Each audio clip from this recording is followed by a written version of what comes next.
Alright, it looks like we're good. So let's get started. Hi, everybody. It's Michaela, and I'm here with Miss Anita Chellamah. A lot of you will know her from Cherry Bombs, but she has had a long and prosperous career beyond that. She was a member of a group called Toto Colo, one of the precursors to bands like the Spice Girls. She was also a member of a dancing troupe, Legs & Co., who were kind of the in-house dance troupe for Top of the Pops. And now she's still singing with her own band, and she's also working as an addiction counselor. Anita, thank you so much for coming on my show. Thank you. It's a pleasure. Thank you for asking me. It's great. Good. Alrighty, cool. So tell me about your childhood. Where were you born and raised? Okay, I was born in Newcastle upon Tyne, which is up north. It's quite cold, unlike where you are right now. I can see you're sitting there. Is it quite warm where you are? Yeah, exactly. It just started getting hot here in California, so everybody is in tank tops and crop tops now. So Oh, that's so good. Pretty cold here. Anyway, I digress. Yeah, I was born in Newcastle and lived up there till I was about 11, and then I moved down to London. Cool. Yeah.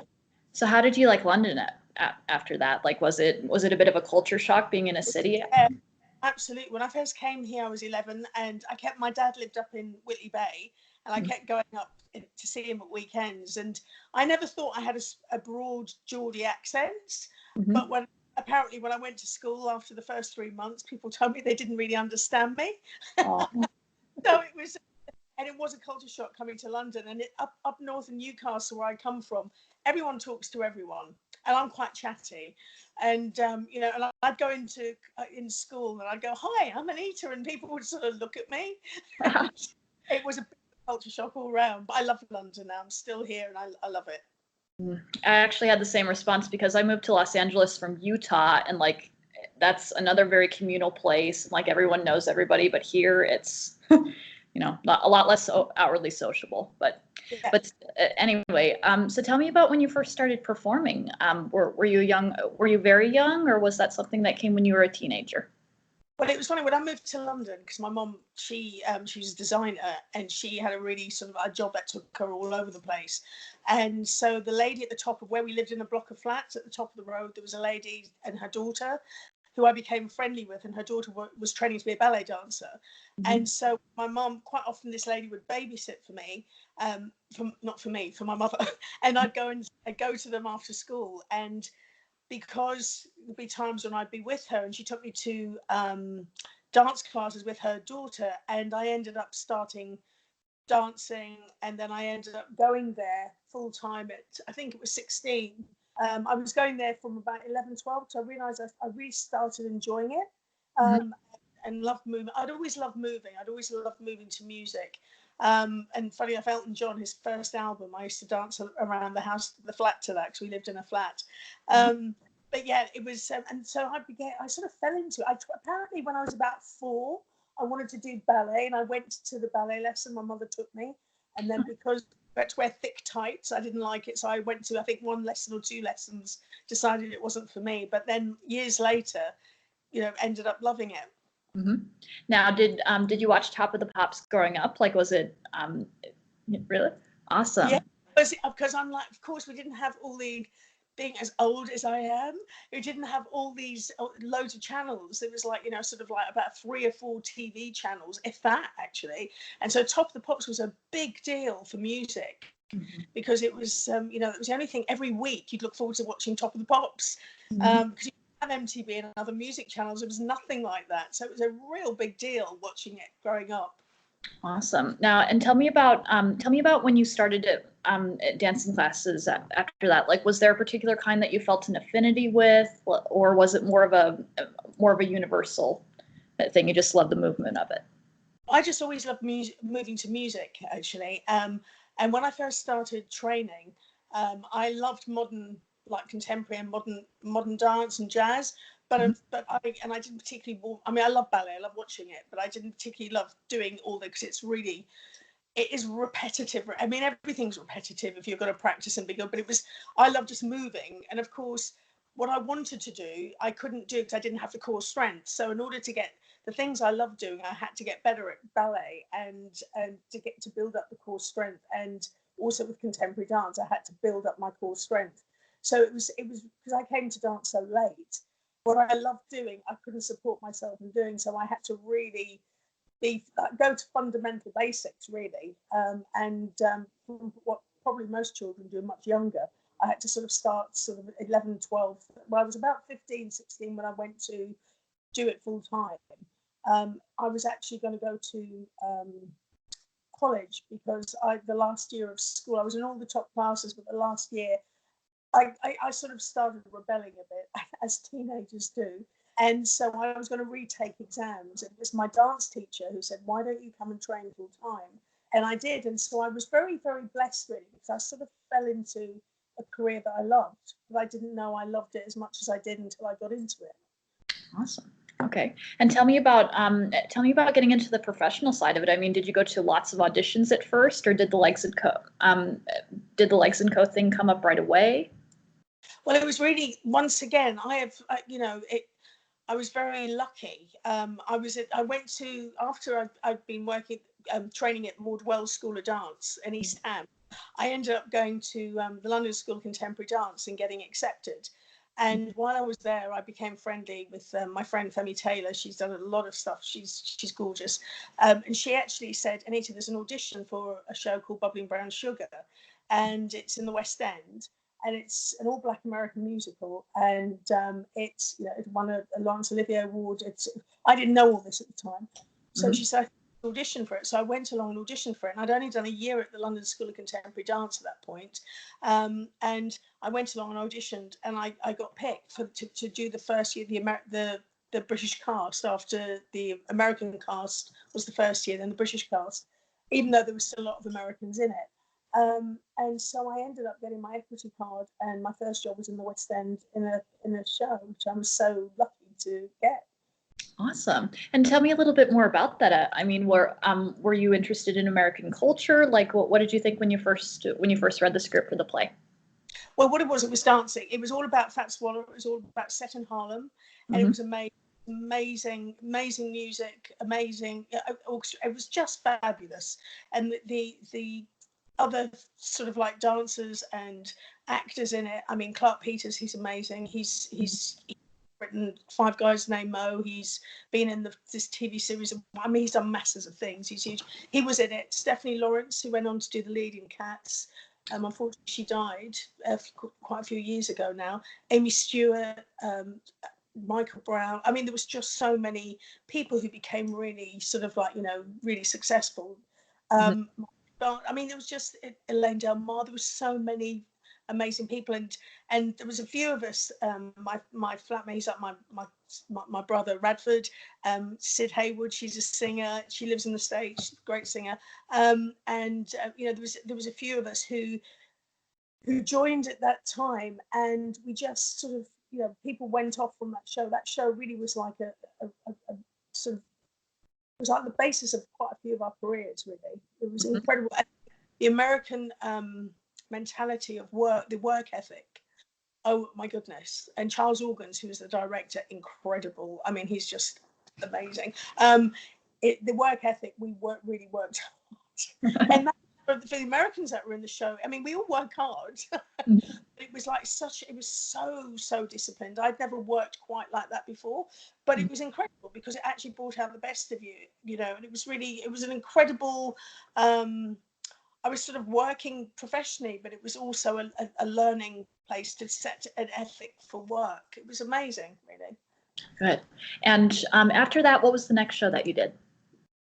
The next show I did, well, I was out of work after that because, and then I was auditioning for lots of commercials, different things. I got different commercials, but I was out of work. And I remember it was somebody said, I think you should audition for The King and I. It was with Yul Brynner in the Palladium.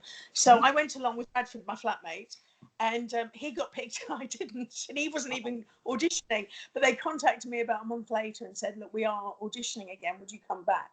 And so I was a dancer in that with Yul Brynner. I mean, what an amazing experience.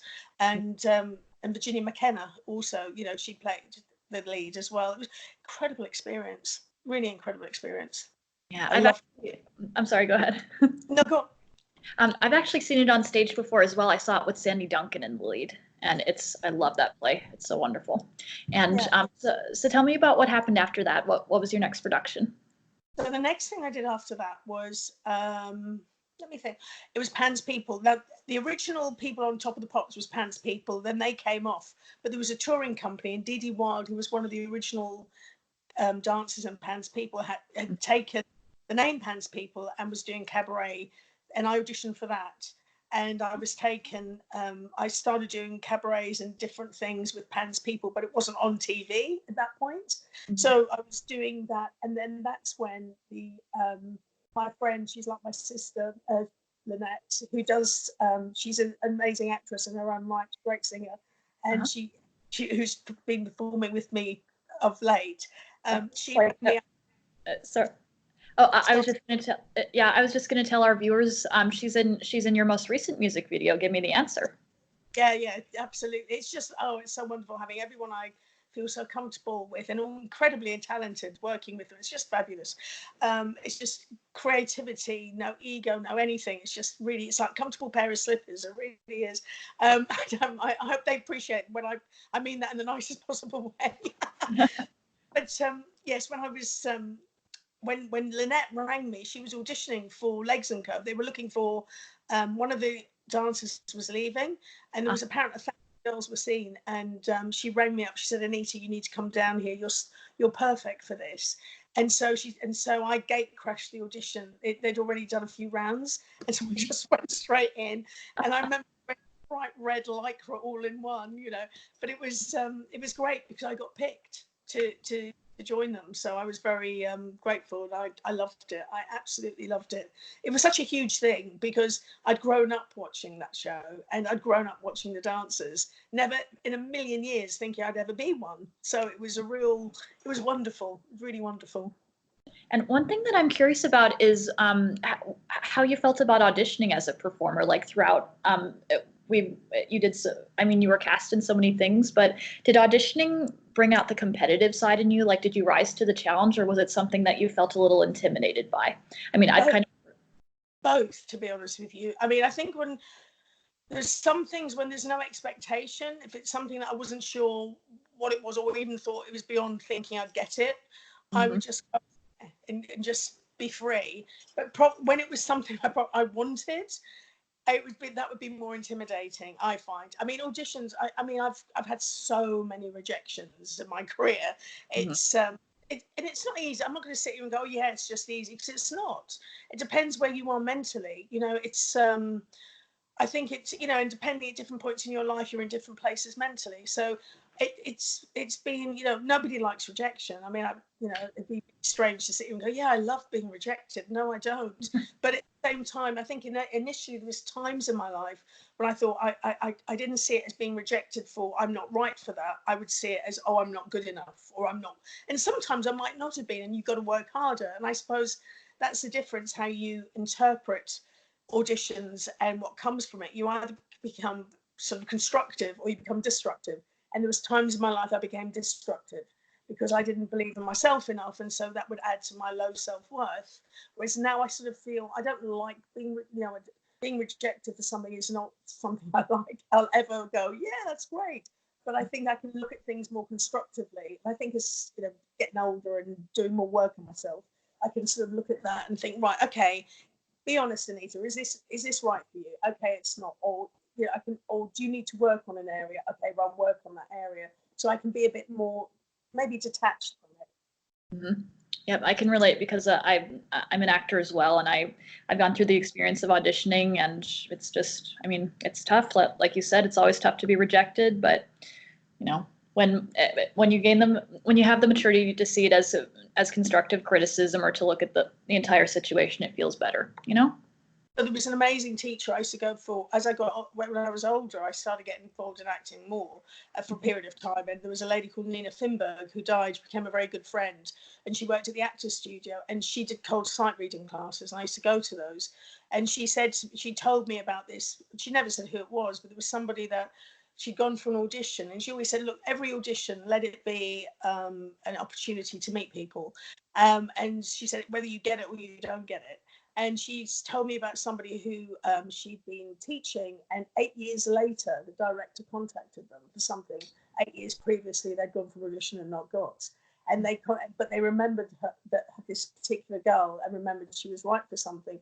So she used to always say to me, and it was like with the cold sight reading classes, you know, she'd say, the script is the script, but just make sure you connect with your eyes, your face, and, you know, make sure they can see you, as opposed to being caught up in the words. Exactly. And that was that simple, you know, thing she'd give you. She was an amazing teacher. She taught so many people. She wrote a book with a lady called Sheila Hancock, who's a fantastic actress over here, and it was tips to help you audition. She's an amazing teacher. Now, that actually leads me into something else. Like, did you have any mentors or any people who really guided you in what you wanted to do in your career? Because, I mean, you started as a dancer, but dancing often has there's a pretty short window of time when you can dance professionally. So did you have it in mind to perform elsewhere from early on, or was that something that came over time? You know, most things I've done in life, I've sort of just felt the force and gone with it. I knew I wanted to sing. I didn't know if I could sing. I never sort of, you know, I didn't have people saying, "Oh my God, you're just the singer." You know, I never had that. But I knew I wanted to sing, and I started. It was a lady called, I was in Bobbing Brown Sugar, there was a lady called Jackie Thomas, and she managed Toti Coelho initially, and she managed other people as well. She'd done a lot of things, and she was a producer, and she'd come to the show, and it was Clark Peters and his wife at the time and myself. She got us to do a song called Boogie Airlines, and we recorded it, and they used it in Italy for the theme tune for The Persuaders, and it was a single that was released. But I'd never done anything like that before, and so Jackie said I wanted to sing, and she said there was a band she was looking after, managing at the time. It was girls, and there was someone that was actually leaving, and it was Toti Coelho. And at that point, I was now with Legs & Co. And I remember Legs & Co. We just finished off Top of the Pops in 1981, and the girls were trying to keep the group together and do cabaret and see if we could keep going and working. So I didn't think it was the right time to leave them, because I'm quite a loyal person with people as well. But I also loved what I was. I mean, I didn't just stay for that, but I loved it as well, and I really cared about the girls. So I stayed in Legs & Co. And then a bit later, when I realised I really did want to sing, and I said to the girls, you know, I really want to sing, and they wished me the best. And I spoke to Jackie. She said, "Oh, they're auditioning. They still haven't got someone for this part." Because it was Ros Holness, it was her sister was in the group as well, Nancy Nova. She'd left to do a solo career, and so I auditioned for them and got it. And we started touring, and we supported Rolls Royce around England, and we played in the Hammersmith Odeon at the time. That was what it was called. And you know, it was amazing. And we were meant to be signed to Trevor Horn, who produced Seal. We were meant to be signed to him. He was like a really hip happening producer, and still is. But at the time, it was like he was in great demand, and we never got to go. We got to go in the studio once, and we did a song called. We wrote our own. We had our own material, but at the time, he was looking also for material for us, and he had a song called Mirror Mirror, and there was a band over here in the 80s called Dollar. They recorded it and had a hit with it, but we were so we weren't signed with him. We hadn't got in the studio at all. And when we did Hammersmith Odeon, a guy called Simon Lay came, Radial Choice. They'd signed Tony Basil, who did Oh Mickey, You're So Fine, and they came and said, "We want to sign you, and we're ready to go in the studio straight away." So as a group, we collectively decided not to go with Trevor Horn in the end. Not because he wasn't amazing, but because we needed to get in the studio and do something. And we went with Radial Choice, and that's how we ended up recording Cannibals and an album. Awesome. Now, tell me about finding your voice and the process of that. I mean, did you work with a vocal coach once you were recording the album, or okay? I started going for singing lessons. I went to an amazing guy he did people like Michael Crawford, Elaine Page. He was in Knightsbridge, a guy called Ian Adams. I used to go for singing lessons, and then also a lady called Helena Chanel who taught I think Shirley Bassey. I think George Michael actually went to her. Well, she was in Maida Vale in London, and I went to those two singing teachers at different times. And I used to have my little tapes. I mean, shows you how ancient I am. Like little tapes. So I put my tape recorder and I do some vocal warm ups and do all their exercises. And yeah, so I did start having singing lessons and practicing and working on my voice. Yeah. And one thing that I'm curious about is the process you went through going from basically a vocal ensemble is what Toto Colo was, and then later on when you were in Cherry Bombs, you were the lead singer. I mean, did they train you as a vocal to be part of a vocal ensemble, or or was it like? Again, it was. I sort of fell into, I was in Toto Colo, and we did an album. We were recording and traveling worldwide. We did some amazing things. We really did, and And you were in the top 10 as well. Yeah, we were, and also I found out years later. I didn't realize at the time we actually got to number 4 in Australia, and in America we were with I think it was CBS, and the record had gone to number 6, had come in at number 16, but because CBS and another company were Chrysalis, I think. Oh, I don't know who it was, but whoever it was, they were merging, and in that week when they were merging, they lost the single. They didn't plug it, so we did stuff for MTV. I remember recording things for MTV, some sort of like sound bites and things. But yeah, we went all over the place. We had a multiracial concert in South Africa, which was really incredible. And for the time it was, and we did a lot of we did some really fabulous stuff. But yes, I decided to leave Toto Coelho, and then decided I wanted to try and write and become a solo artist. And I was put together a guy called Mark Over, who was the producer of a lot of our videos with Toto Coelho. He suggested this guy called Andy McCoy. He said, "Why don't you?" He said, "He's a songwriter and he writes, and I know him. Why don't you two sort of like get together and do some writing?" And I was also like, different companies were putting me in the studio to write with people like EMI. There was a guy called Stefan Heller who now lives in the States, and he worked for EMI, and he said, "Right, I'll give you some time I'll put you with some writers." And it was really, I was working with different writers and but with Andy, we sort of started writing, and straight away we started sort of like writing. I had lyrics and melodies, and he had melodies and lyrics, and obviously played. I don't play an instrument. I sort of have the melody in my head. Mm-hmm. So we started working on songs, coming together with ideas, and it was also during that time when the really tragedy of Razzle being killed, that was awful. And then a bit after that, that's when Andy rang me and said, "Do you want to form a band?" Because initially we got together not with that idea. We got together, he was going to help me write an album, for a solo album, to try and get a deal. I was going to ask you about the music videos with Toto Colo. Yes. What about them? Was there one that you really loved, or one that sticks out in your memory? I mean, probably my favorite that I came across was the Dracula one. Oh, that was.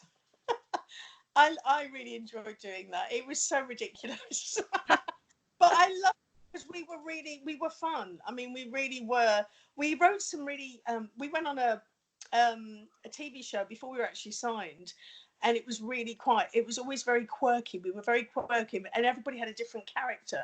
And that was, when I think about it, was pre-Spice Girls, but when somebody mentioned that, and I sort of smiled about that, but I can see why, because we were all very different characters, and that was because up until then, a lot of girl groups were all sort of together as a girl group, whereas we were very much individuals and promoted that individuality.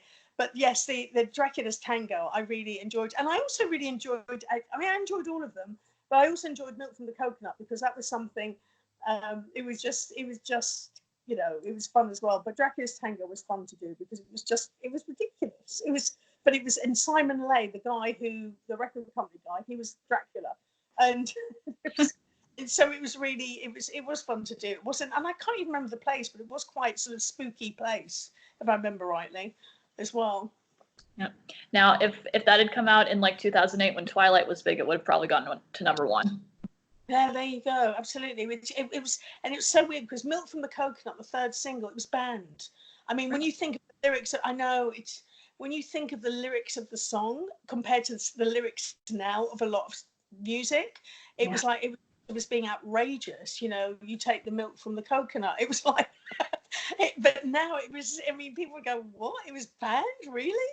But at the time, oh my God, no record, you know, there was radio channel stations not playing it. It was, you know, and so it was, it's just a different era, different time, really. Exactly. Now, one thing that I'm curious about is whether or not you felt any kind of prejudice, whether it was bureaucratic or otherwise, being a female artist. I mean, being a girl band, were there certain outlets on radio or live performance that were not open to you, or was it, or did you not feel that? I think I was very lucky in the sense of for being in Toto Coelho, we were a 5-girl group. And so I wasn't aware then of, because the group was the group. The band, we were a 5-girl band, and we performed and we were known for what we did, and that was great.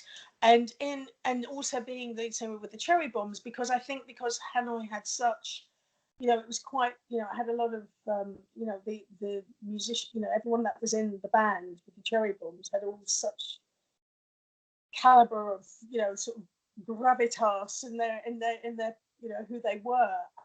I didn't really get that.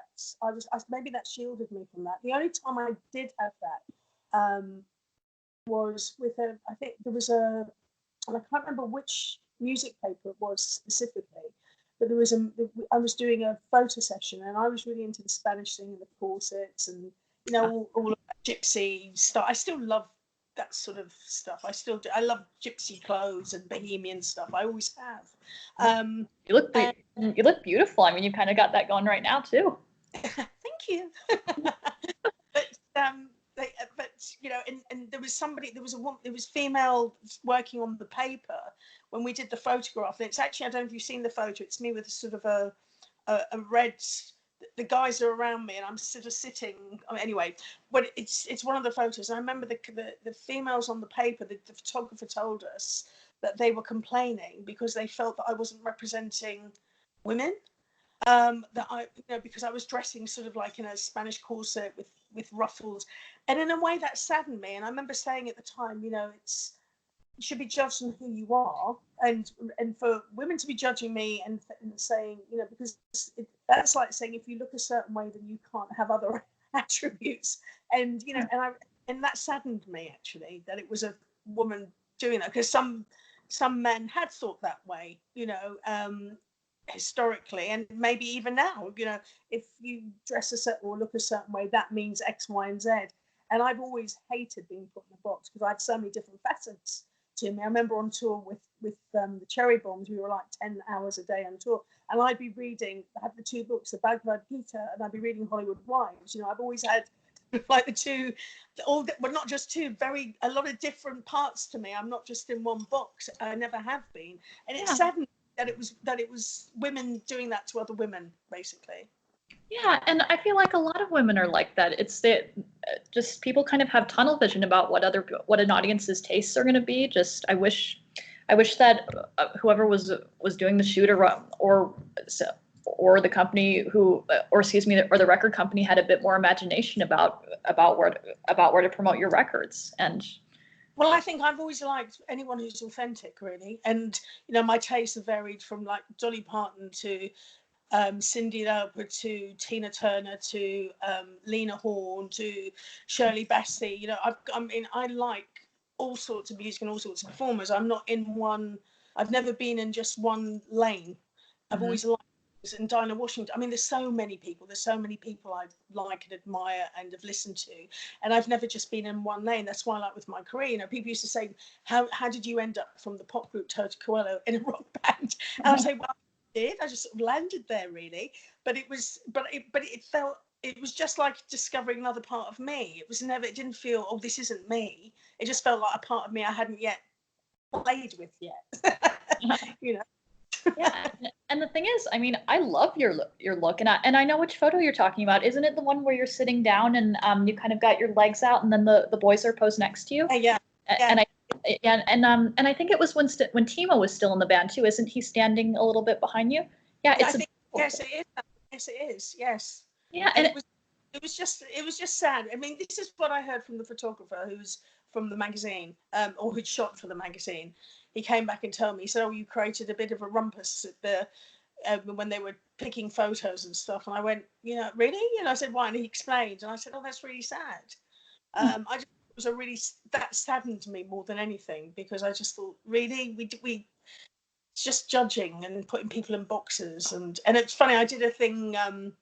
Because of that, there was an interview I was asked to do for the Evening Standard over here, and they ended up a lady called Ruby Wax, who is a comedian, and she's American actually, and this is in the 80s or early 90s, and she had me on the show as a caricature of me doing that, and so it was quite.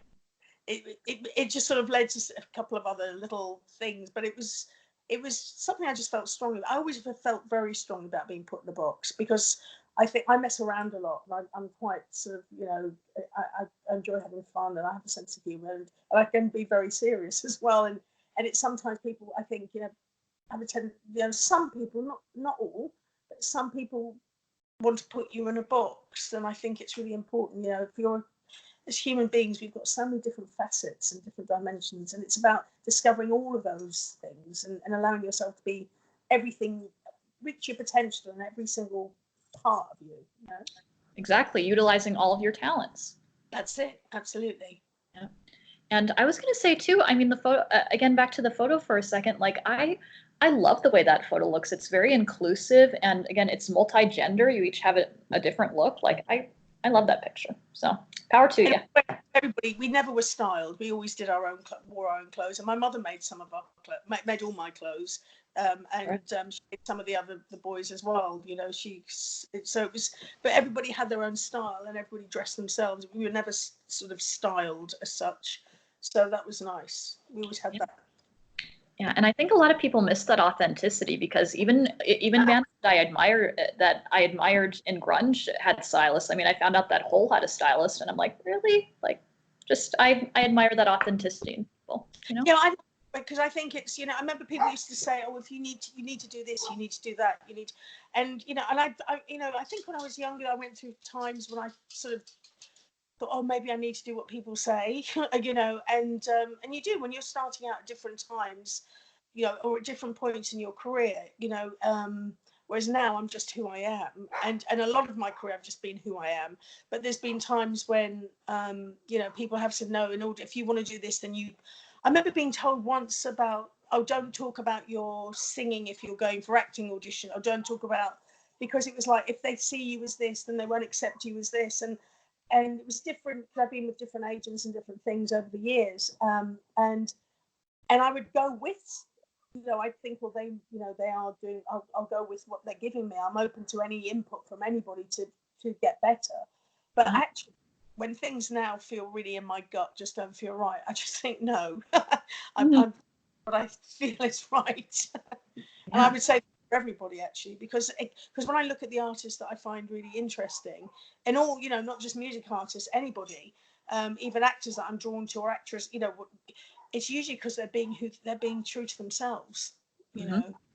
Yeah, and it really surprises me hearing that when you went for auditions for acting, they wouldn't want you to mention that the fact that you're musically talented. I mean, that's a huge asset in the acting world now, and it's like, well, now, yeah, in those days it was like, you know, if you mention that, then they might not see you as this, so maybe keep, you know. And it's like I went for one audition once, and I went for the part of the wife, and I was told, well, no, I ended up playing the mistress because of the way and you know, when you look back, when you look back, there's so many, you know, and I suppose it's not just looking back. There are sometimes, once again, it comes back to that whole thing of being put in a box.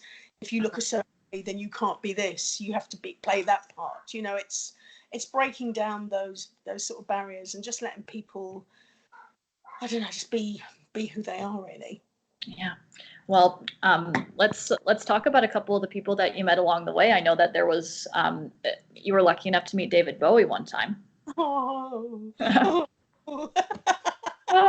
I still feel that young girl when I think of that. I was so besotted with David Bowie, absolutely, and because he really did. I mean, I think it was like I loved listening to Elton John. There was Mark Bolan, David Bowie, Bob Marley. They were like the big. I didn't even realize how big an impact they had on my life growing up, my teen years. But Bowie really did, because of the way he was and what he represented, and about being yourself and allow yourself to be whoever you're meant to be. So be creative. If you want to be creative, do whatever you want. And it sort of gave, legitimized that part of me to go, yeah, I'm me. Not like I'm not going out going, yeah, I'm me, but just if I like something, wear it. Doesn't matter where it's from, what it is. It's about what you like. That's what's important. And yes, I was working at Legs & Co at the BBC in Northampton, and we were breaking for lunch, and I was with Flick Colby, who is the choreographer of Legs & Co. She's American. She died, unfortunately, but we're in there, and as I stepped into the lift, David Bowie was standing there. I think it was Ball. He was rehearsing at the studios for Ball, and I just started talking absolute rubbish, and Flick just looked at. And she used to call me Blanche. I don't know, streetcar named Desire. She must obviously thought I was neurotic or something, but Nick called me Blanche. And I remember she go, Blanche, what's wrong? And sort of like he'd gone, but I went, Flick, it was David Bowie. And then as I stood in the queue, I had my tray and I had my sort of sweats on, because we were in leotards rehearsing, big plastic sweats, not looking my best, got to say, and standing there in the queue with my tray to get food, and he walked in front of me and said, excuse me, can I get to the cheese? And I remember thinking of all I could have said that would made him think I was this incredible, amazing warrior, brilliant woman, and I went, yeah. And just went, yeah, and just mouth open, looking at him, totally starstruck, but it was just. Then my friend Eddie Kemp was a dancer, and he was also rehearsing there at the time, and I remember he went up and just chatted to him, and I think, why can't I just go and talk to him? I think he's amazing. But I used to get really shy and starstruck around people, and so sometimes I'd either give people filthy looks, which wasn't a good look, because I would be I didn't mean to, but it was because if I got really starstruck, I'd act really strangely, and I'd have to shut down and look really, or I'd just talk absolute rubbish. And so, and there's certain people, there's not been that many people I felt that, but there've been certain people in my life I felt like that, and I look back and I think, oh my God, Anita, and I get so embarrassed afterwards. But then I thought, you know what, it is what it is, and I find it quite amusing now in retrospect. But at the time, I was like, why didn't you think to say something and talk to him, and you love his music, talk, oh, but that was obviously, I just went, yeah. So and later on, you met Hanoi Rocks, and now this was when you didn't actually know that they were about to become legends. Can you tell us what that was like? Well, I was coming back from I think it was Sweden with Toto Coelho. We were doing the Hippodrome that night, and we got on the plane, and we were split up, and myself and Lacey sat together, and I didn't know we were sitting in the middle of this band, and I was sitting in, and it was Razzle actually was sitting beside me on my right, and we just started talking, and that's how I met Andy McCoy, and from that, I can't remember, it was because it was Mark Ober who talked about us writing, but I don't know if that was before or after. I can't remember the actual time frame of it all. But we just sat, and so when we got to Heathrow, they said, "Oh, you must come and watch the band. Come, wait, thank you, that'd be great." And I remember going to see the band, and I was really in shock because I'd lived in this place. I was doing, gigs in the pop world. I wasn't in the rock world at all. It's like a parallel universe going on in London. I was doing, different places. And I remember turning up to go and watch a gig, and I was like really shocked because I saw the queues were forever around and I was like, wow, this band's, they're obviously huge, and I didn't even know it. So it was, that was interesting. So I come from a different world, really, musically at that point. But yeah, they're all amazing. Yeah. And I'm kind of curious what you thought of Nasty Suicide when you met him as well. I mean, he and Andy have this great guitar chemistry together. Oh, no, he's just sweet. He was just lovely. He Mhm. was just really, he was just a real gentleman, a really kind, lovely person. I mean, I know the name Nasty Suicide, but he was always very respectful, really gentle, really like a real gentleman, lovely person, so talented. Mhm. Yeah, they all were. They all were. Terry's remained a really close friend all the way through. Terry Jones, and he's they all were really lovely. And Dave Chicano, I still see Dave and Timo. Well, I work with them obviously. They're friends first and foremost, and then we do musical things, which is great. It's yeah, they were really lovely. They were really. Mike, I never, I didn't know him as much. Only sort of the crossover between Hanoi and the Cherry Bombs, because we had the same management. So Uh, Mike, I remember going to the management office in the morning, and Mike was there, and I was just like oh my goodness, looking at this man who was more beautiful at first thing in the morning with no makeup on than I had put in 25 hours laying on like as much mascara. His face was so naturally beautiful. It was like, oh my god. But he was lovely, very sweet, very nice. yeah. And Razzle actually, apparently he put a bit of was it scotch in your drink or? Brandy. First morning, I didn't realise I'm drinking my coffee, and he put brandy in my coffee. And that was in the days when I used to drink. I don't drink now, but I didn't know. And I'm thinking, I'm feeling really relaxed and chatty, and he's been pouring brandy in my coffee. But he was a real joker. He was a real live wire and lovely. They all were lovely. They all were really lovely, actually. And of course, soon after that, you wound up in Cherry Bombs. And with Cherry Bombs, it sounds like you had some pretty big success early on. I mean, you supported Poison for a couple of shows, and I believe it was Melody Maker that ranked you one of the top 10 female vocalists of that year. Yeah, exactly. I must admit that I still have that because I try to keep all the little bits of memorabilia along the way, Uh-huh. and I still am very proud of that because I'm in the company of really amazing singers, who I call singers. Yeah, we did a 10. We felt like 10 years at the time. It was 10 weeks in the States. I'd flown over to do some publicity, and then I'd come back again we all of us flew over and we did a 10-week tour, and it was just it was hard. I love performing, and at the time we weren't really known. They were known, I wasn't known, because it was a different thing. But even in America, I think it was getting to know the Cherry Bombs because it was a real mixture because of the diversity of the band. And some people, like obviously Terry being in the Clash and Generation X, and you have the Hanoi connection. You've got Dave, Lords of the New Church. You've got there was a lot, and I was Toto Coelho, and there was a real mismatch. So even though we weren't known as a band, really known, there was people who knew of us, and so we had people, sort of Axl, Guns N' Roses, and Kiss, and different people turning up to shows. And I think it was I can't remember who it was out of Kiss, but it was running around trying to get me a plaster because I'd ripped something in my thing. And people were really friendly and really kind. But it was quite amazing meeting the people that came to the shows, actually. Quite incredible. So, describe the encounter that you had with Axl Rose. Apparently, he tried to take a magazine that you owned.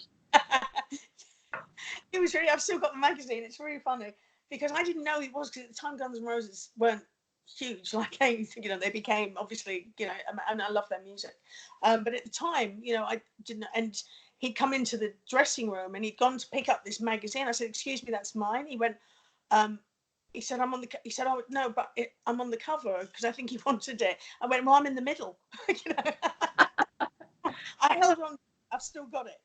But at the Awesome. time, so it's amazing when I look back, because obviously they became absolutely huge, and great music.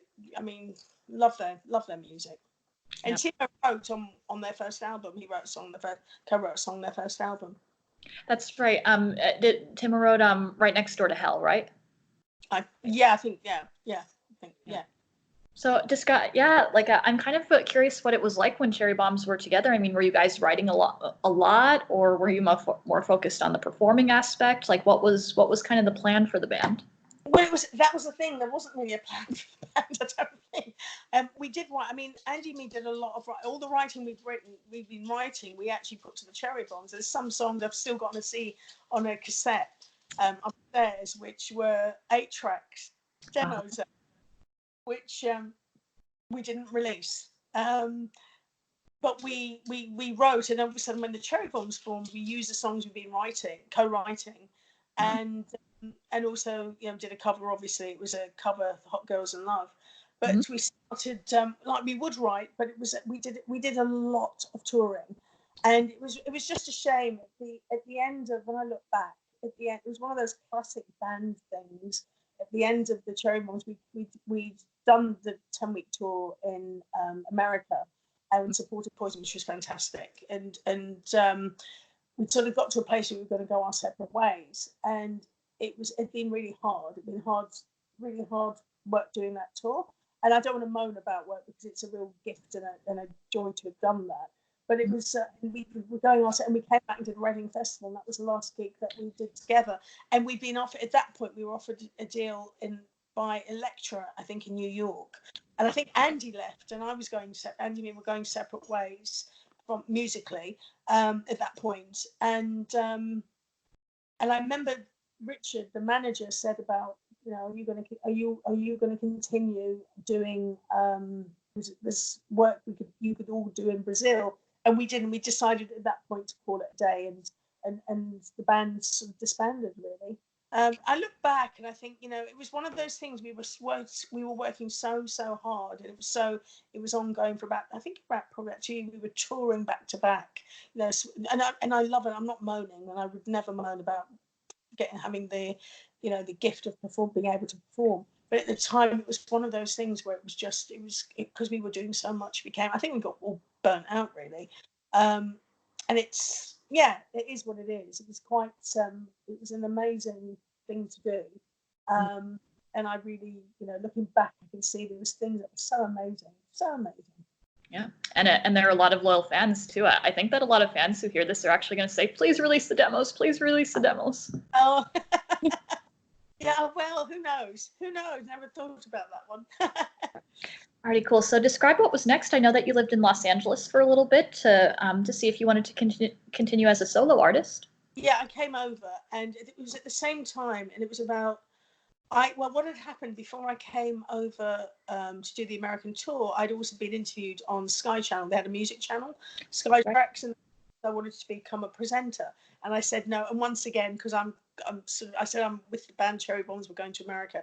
And then when we split up, when the band went separate ways, I came back and I rang up Gail Claydon, who was the producer, and I said, "Is there still that presenter job? Is that available?" She said, "No, we've given it to a girl called Anita Turner, who is like quite a household name over here now."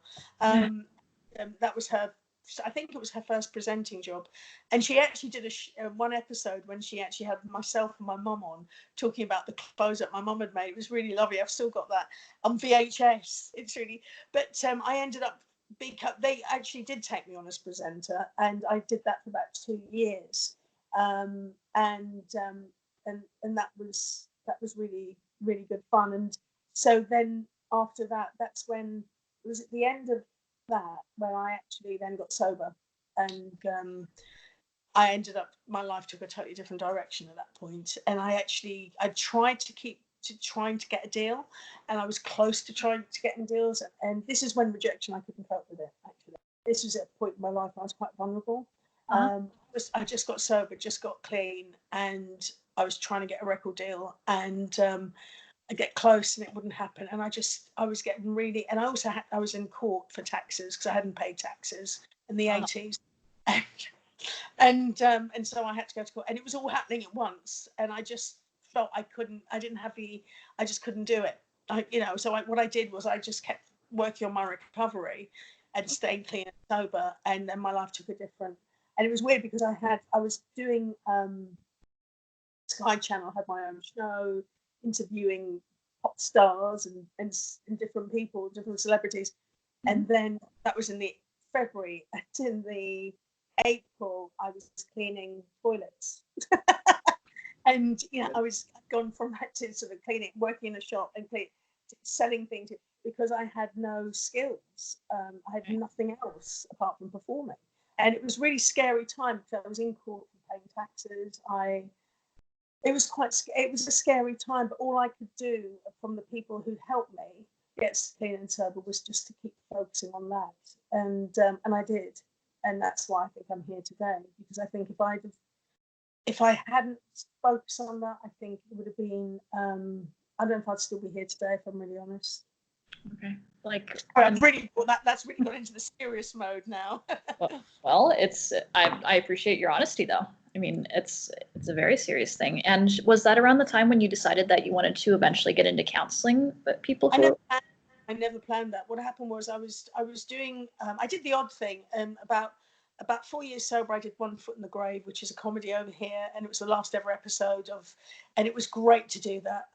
That was as an actress, should I say, an actor, and and I did a few bits and pieces, but there was nothing like it had been the 10 years previously where I'd worked non-stop, going from one thing to another, and so when I was what happened was when I started sort of focusing on staying clean and sober and doing all the work I needed to do around that, I then, it was in the job actually, fun enough, where I went to work. It was the London Lighthouse, which was it was an amazing place when HIV and AIDS, it was in the early 90s, and Princess Diana came. I went in one room one day and she was sitting on the edge of the bed talking to someone unannounced, without.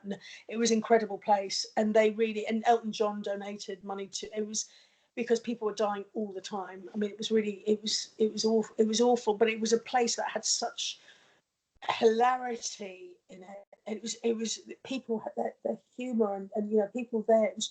It was an incredible experience. It was an incredible experience, even though it sounds really, it was awful what was going on, and because there wasn't the antiviral drugs that we have now for people to keep living with HIV and AIDS. So people were coming in and dying really, really, a lot of people. And when I was there, I was called, it was cleaning, but I got the name changed to residential unit assistant because I had to earn money, because I had no money. I was in court for my taxes, so I had to start doing something, and I worked there.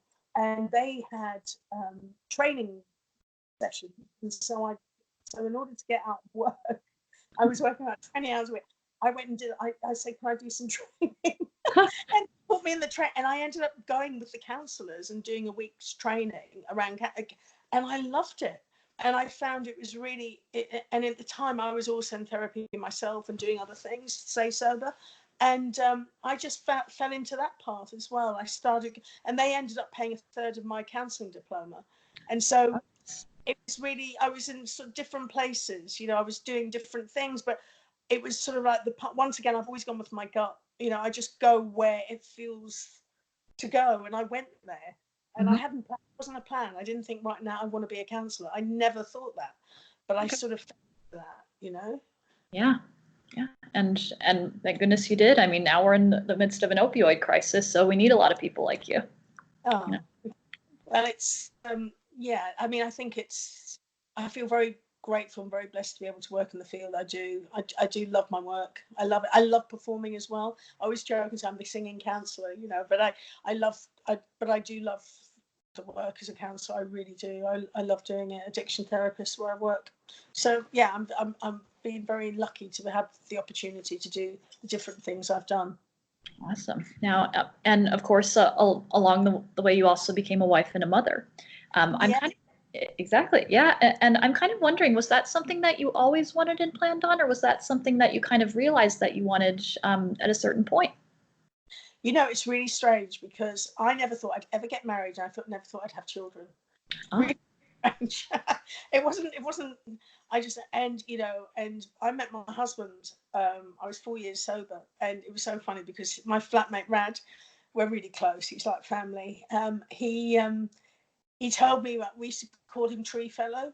And, he worked in a park near where I lived, and he did lots of things. And I went and I thought, oh, he's lovely. Anyway, I started talking. I took my flatmate's dog because I heard he was single. So I took the dog for a walk in the park. And it went from there, really. And then we were together for I think it was 6 years before we got married. And I had I had stuff going on. Who doesn't, and then we got married, and then I had my son, and I was 41 when I had my son. So it was, and now these days there are a lot of older mothers, but once again, it wasn't, I didn't realize I was lucky enough to be in the top 2%. And then I really wanted to be a mum. I mean, once I had him, I just love him. I love my husband, I love my son. They're the most important people in my life, and it was just such a gift to be a mother, and to, it's just been such a gift. It really has been. Been. And recently you've gotten to share the process of him, seeing you be a performer again. Like, I know you've said that when he was younger, you didn't perform as much, but now you're performing again. Like, what was that like? It's amazing because my husband's always been so supportive of me. And he's brought me gifts of instruments, which I said, I'm going to learn this, and I never did. And but I would write, and it was quite a few years ago. A few years ago now. He knew how much I loved performing. He'd never seen me perform, but he knew how much. And he said, well, why don't you just do that? He said, why don't you contact people that you were? And I did, and I contacted Timo, and then I contacted Dave, and Lynette and me saw each other anyway. I said, Lynette, would you come and do some backing vocals with me? And she went, yeah, that'd be great fun. And I got together with Timo, and Timo and myself have written, and Timo, Dave and myself, we've written. And I started doing gigs, and my husband and my son came down to a gig, and it was wonderful because they'd never seen me perform before. So it was really lovely to have that, to be doing that again, and for them to come and see me. It was because they'd never seen me as I'd be this mom. Yeah. Know that side of me. He knew of that side of me, obviously, because his videos and things like that, but he'd never actually been in the room and seen that. And my son loves music. I mean, it's really interesting. From the moment he wakes up to the moment he goes to sleep, he has music around him all the time. And he introduces me to, and his first ever gig we went to Eminem, because from a young age, he didn't want to see anybody else but Eminem. He never wanted to go to any other gig. So I really want to go see it. And from 9 years old, he'd liked Eminem. So it was amazing. We shared that gift. When Eminem came over, my son and myself went to, I love Eminem as well. And we went and watched the Eminem gig over at Wembley. It was amazing. Awesome. Now, and that kind of brings me to another thing. I know that you've been to a lot of performances that stand out in your memory. Can you tell our listeners what it was like going to see the Rolling Stones and Guns N' Roses? Amazing. I saw them in the three. I think it was the three cities saw them in New York, LA, and London. I think I sort of followed them without realizing it. I happened to go to all the gigs, and it was it was amazing. Absolutely. I mean, and I went to in Victoria, and I can't remember the name of the place, but when Tina Turner made her comeback, it was 17 and did a single, Let's Stay Together, I think it was, but she made her comeback. I mean, she'd always been working anyway. I mean, I love Tina Turner, amazing. But I went to see the 2 gigs she did in London before she became huge again, even though she was huge to anybody who knew who she was. Yeah. And I happened to go to these 2 London gigs, and they were really up close and personal. And I saw her perform, and I was like, oh my God, in awe of that woman. And what was so beautiful about her, she had these 2 gorgeous girls with her, absolutely stunning, but she was so generous with the stay with them. She wasn't somebody, I'm, the prima donna. She was really inclusive and would, leave them to and encourage, and they would do their own thing. And it was just, I love that generosity in a performer as well. I love when I see that generosity. It's something, so I think it's something that can be quite hard as a performer, because you're striving to be seen or to be known. And it's so that you mentioned earlier on that competitiveness, and it's something I've had to work at. You need competitiveness sometimes, an element of it to compete, but it's when that, to try and keep that balance, so you don't actually, so that I don't become this sort of like bitch from hell, basically. It's it's trying to be, you know, because it's in that fine line. And I know at times in my career earlier on, there was times when I was insecure, where I think I did become a bit sort of prima donna-ish. And I look back at that, and, you know, I've sort of made amends to the people I was a little bit awful with, because it was at times of great insecurity. Because the only time people, when I look back, the times I acted in a way that I was like 10 up was because I felt 10 down, you know, and I know that. And I've been able to make amends. Not that I did it to loads of people. And most of the people I've said to, they've gone, you're actually, you know, you're all right. But a couple of people did see that side of me, and I'm, you know, and I regret it, but I can't change it. It is what it is, you know. But it's, I think as a, you know, when you're reliant on, you know, this, you are your selling points. It's really, it's, there needs to be quite a bit of work to keep yourself centered. Well, I found that anyway. And Yeah, not it's tough. Yeah, it's tough being a virtue also, but also a good team player as well. You know, and I found that in a lot of different areas of performing. So just I think it's something a lot of us struggle with. well, I think, yeah, it is. It's because at times you have to stand out in order to be seen, but it's without wanting to do it. Because there was a couple of times I was offered. I remember with Toto Coelho, the night that we were signing the contract, Simon Lay asked if I would sign as a solo artist. The night he was going to sign the girls, I'd always wanted to be a solo artist, but I couldn't do that. And, you know, there were times in my career when I look back at that time and I thought, was I right? Was I right? But I know in my heart, as a human being, I did the right thing. You know, Yeah. even I'd have liked to have, you know, in my darkest times, there'd be times when I think, oh, I wonder if I'd have gone, yeah, and just dumped the girls. But I couldn't do that because I cared about them and I cared about what we did. And it's just who I am, you know. Yeah, exactly. And I'm kind of wondering what your future ambitions are now as a singer and as a counselor, and just what do you see yourself doing in the future? I don't know. I really don't. I love doing my counselling. I love working for, you know, I work for UCAT, and I've done work for a charity, One North East, as well since 2005. And UCAT I work for as an addiction therapist, which is, they've got about 7 different centres in England. They're fabulous, really fabulous, residential. And I love doing the work I do there. I also love performing. I love writing. Um, yeah, I just love it all, really. And it's just, sometimes it's hard to, you know, I don't know whether musically I've started writing some new songs, and Right.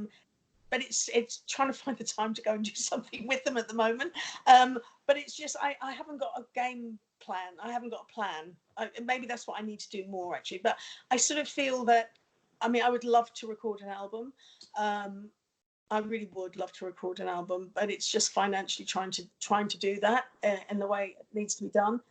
Because obviously everything I do now I finance myself. I'm not signed to a record company, so it's you know, it's just getting the balance. That's what, but there's lots of things I'm always open to. Um, there was about 69 Eyes were talking about us supporting them in Finland, and unfortunately we couldn't work out how to do it. It was, I don't know why, but it was through someone else who was arranging it, and they were lovely and they were really supportive. But you know, I'm really yeah, I'm always open. This keeps going. I'm happy to be there. But I haven't got a game plan. That's maybe, and I never have had, actually, if I'm honest. I've never had a game plan, which might be a negative or a positive, but it's sort of, I've always been open to whatever comes along. Okay. Well, one thing I wanted to ask about is the video that came out recently, Give Me the Answer. I mean, it looks beautiful and you sound so great on it. Like, how did it come about? That was incredible. Once again, I knew I wanted to do a video. I knew I really wanted to do it. And that song was about it was really interesting because that song is about, for me, it's about, I believe there's a power greater than me that helps me through the work I do to stay sober. And that video is the lyrics and the melody were really about that. It's about, you know, give me the answer. I was always looking for the answer. Whereas really it's about connecting, and it's within, and being guided. And that's my game plan, I suppose. If I've got a game plan, I go with where I feel I'm guided to, you know, what feels healthy. But what happened was we did the song, we'd come together and we had this song, and thought, right, we want to do a video. And it was really interesting because there was a guy called Paul Hooper who was a fan of the Cherry Bombs, and he'd put on Facebook his son Liam Hooper is amazing. He'd been in the Brit School and he's a director and he's really talented. And I didn't know him, but Paul had said, "Oh, my son's looking for somewhere to stay in London." Anyway, I never thought of it, but I saw he was a director, and I said, and I'd contacted Paul, and I'd never met Paul, but I said, because he'd messaged me, and I said, oh, by the way, I said, does he direct videos? Anyway, Liam and myself came together. Unbeknown to me, Paul had put in £1,000 towards the video. I didn't know that because I was financing it. My husband's really supportive, and was supporting me with money, and I was putting money in. It was a collective thing, and we shot the video. And another friend of mine had husband at the time had this space, and it was amazing because Liam obviously has a team of people that he pulls on that he works with, and they were just so wonderful. And we had the best 2 days. And what was so amazing was doing it sober and clean, and actually doing it at this point in my life. And I just loved it. And originally he was talking about taking it down a different path, but when I explained to him what this was about, it is quite sort of it's got a darkness to it, but it's not a dark song. It's but it's and we just worked together, and it just, and then the last bit, there was one bit we had to film in Terry's garden, and set up in Terry's garden to film. It was just great. I loved it. I love shooting videos. I've always loved shooting video. I love that creative side. And what was so lovely was Liam's really talented, really talented, and his company, obviously it's shot the video, but it was just that working together. I love that creative input and bouncing off people and coming up with ideas, and that's my game plan, just to keep being creative and being open to whatever comes my way or whatever I happen to cross paths with. That's my game plan, just to keep being creative and enjoying and living life to the full, really, with my potential, really. Awesome. Now to wrapping up, because I know we got to wrap up soon. Are there any albums that stand out in your mind that had a great emotional impact on you or remind you of a certain time in your life? There's loads. It's really hard to say. I mean, Elton John's first album, Elton John's music, Ziggy Stardust, Alain Sane, they were really, Bob Marley, Exodus. I mean, but when I think of the things that had impact on my life, another album I love from the 90s, once again, going totally off kilter, Duran Duran Rio, amazing album. I love, there's different, when I think of Cyndi Lauper, Shirley Bassey, I love such a mixture of people. It's Billie Holiday. There's not, I wouldn't say there's one album, but when I think of my formative years, I know I was really affected by Bowie, and I think his albums really affected me. They really gave me comfort. I love Prince, his album. I mean, it's really hard. Stevie Wonder, Songs in the Key of Life. Oh my God, Fulfillingness. Those albums, when I was growing up, that period, listening to those words and what he was about, and his message and his music, and because I think he's a genius, Stevie Wonder. And As is one of my, and Pastime Paradise, one of my favourite, songs. When George Michael and Mary J. Blige covered it as well. I mean, they were incredible as well doing that cover. But it's just, I have so much. Rolling Stones, Give Me Shelter, one of my favourite songs. There's just so many. I tend to like people, songs, and there's albums, but quite often it isn't always just the whole album. It's certain songs that I connect with. Yeah. Certain things I connect with. But I didn't know who she was. Bury My Friend. I heard this. I was driving to see some friends, and I heard this song, and I didn't know who this Billie Eilish. Yeah, I'd never heard.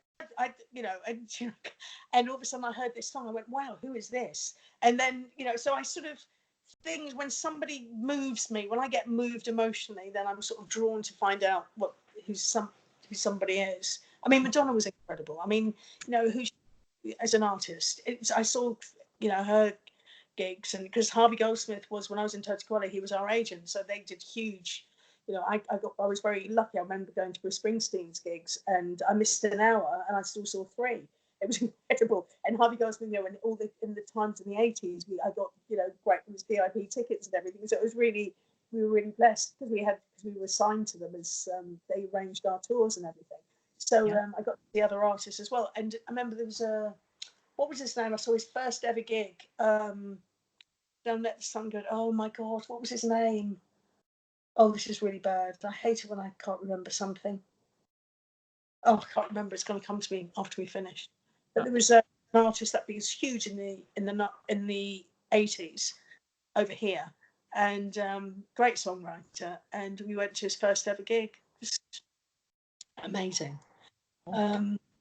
Now, one thing that I'm curious about is, we're in kind of 80s fever right now, and there are so many rock biopics being released. I mean, Rocket Man about Elton John was just released, and even though I despised it, The Dirt came out as well, and that was really popular. Are there, if there's ever a movie, sorry, what were if there's ever a movie about about Hanoi Rocks or cherry bombs or anything involving you, would you be okay with that? I mean, do you like the idea of somebody playing you in a film or a TV series? I'm very curious about that. I'd be very, it's flattering, isn't it? If somebody feels it would depend. It's flattering depending on how they present you, I suppose. It depends on how it would be, how I'd be portrayed. So I don't know.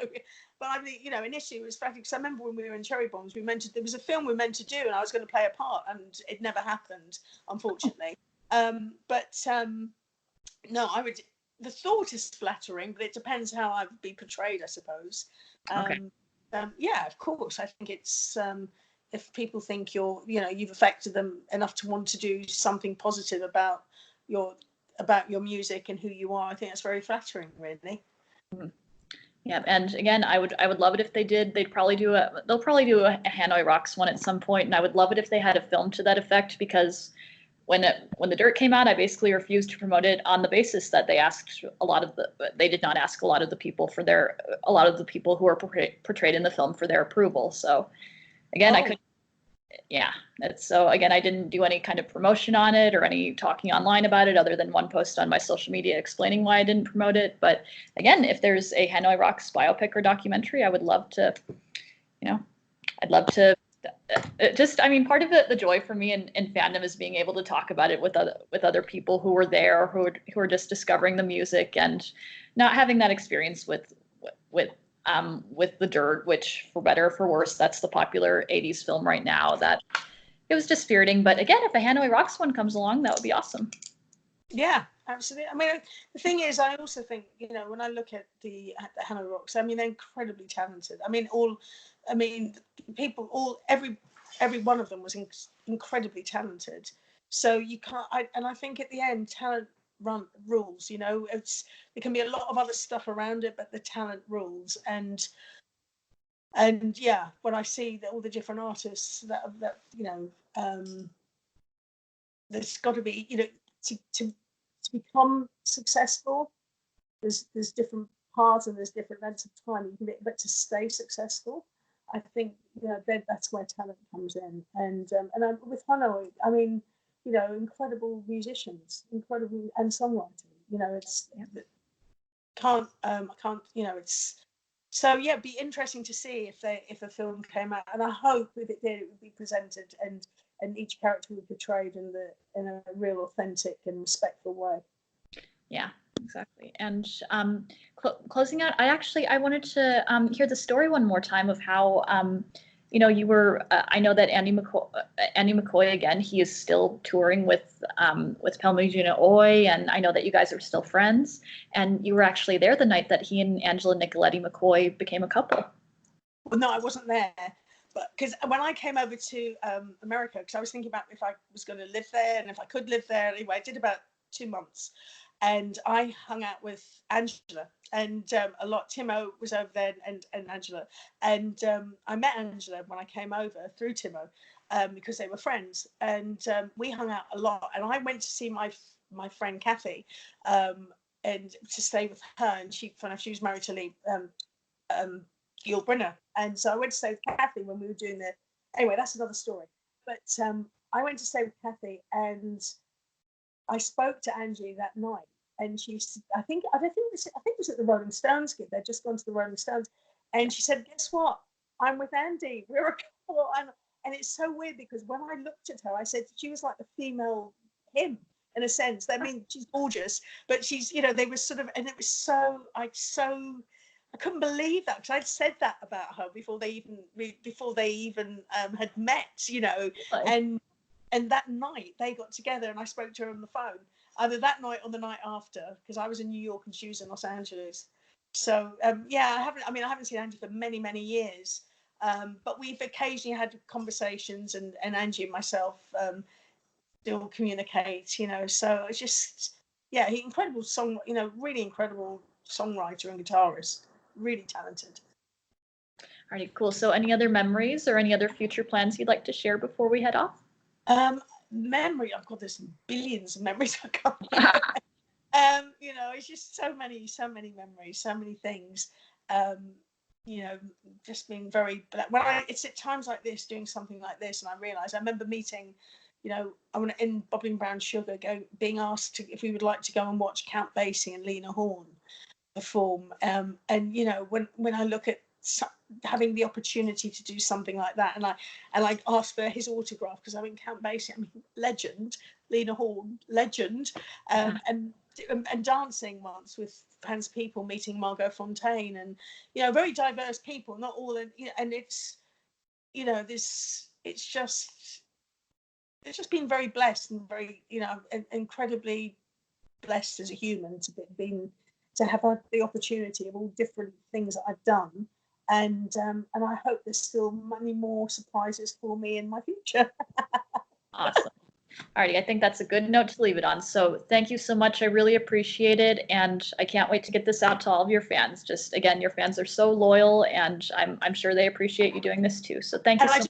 I thank everybody who supported my career and supported me and all the different things I've done. I'm really grateful, and I really do appreciate it. And you've been lovely. Okay, it's been lovely talking to you. Thank you for asking. Thank you. It's been lovely talking to you. For acting and everything that you're doing as well. I look forward to seeing you. Thank you. I've got some other interviews lined up, so I'll definitely have something some other stuff coming on the channel. So okay, You take care. You too. And hey, would you mind if I actually if I told you something when I stop recording? No, not at all. Okay, cool. Here, I'll stop the recording really quick, and here we go.